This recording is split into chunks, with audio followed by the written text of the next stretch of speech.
Today we're solving the mystery of high blood sugar.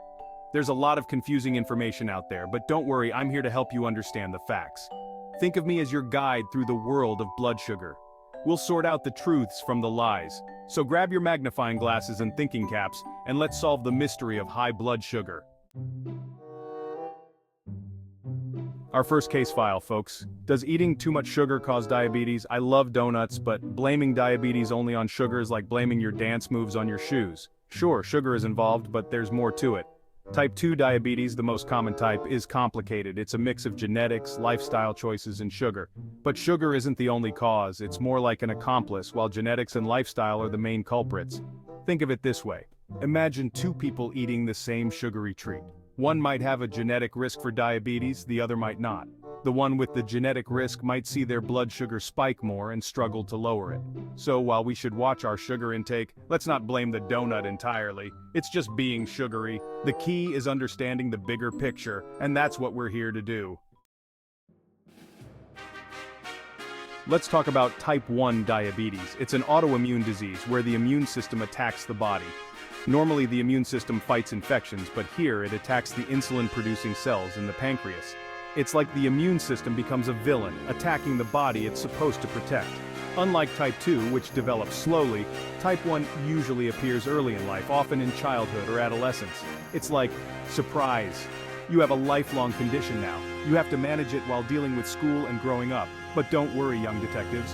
While there's no cure for type 1 diabetes yet, it can be managed with insulin, regular blood sugar checks, and a healthy lifestyle. It's all about learning and taking control of your health. Let's bust another myth wide open. Only overweight people get diabetes. Wrong. Diabetes doesn't pick and choose. Anyone can get it. Yes, being overweight can increase your risk of type 2 diabetes. But it's not the only reason. Genetics, ethnicity, age, and some medical conditions also matter. So, if you see a thin person with diabetes, don't think they're eating too many sweets. They might have a family history or other health issues. Remember, detectives, don't judge by looks, especially with health. Fact alert. Thin people, big problems. Diabetes doesn't play favorites. Thin people can get diabetes too. Just because someone looks healthy doesn't mean they are safe. It's like finding out your favorite celebrity has a secret. Surprising, right? Remember those genetic factors? They don't care about your size. And neither do conditions like PCOS or Cushing's syndrome, which can increase your risk of diabetes no matter your weight. The point? Diabetes doesn't care if you're fit or not. It can affect anyone. So, let's break those stereotypes and remember that health comes in all shapes and sizes. Chapter 5, Myth Busted, The Great Dessert Dilemma. Can diabetics have their cake? Let's talk about the cupcake on the counter. Can people with diabetes eat sweets? Yes, they can, but don't go overboard. Moderation is important. It's about balance, like walking a tightrope between enjoying a treat and managing your blood sugar.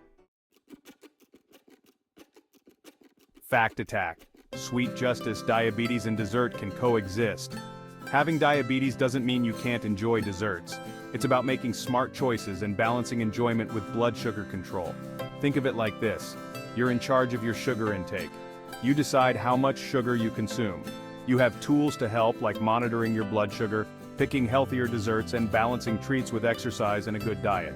So go ahead, enjoy that cake, ice cream, or cookie. Just remember, moderation is key on this sweet journey.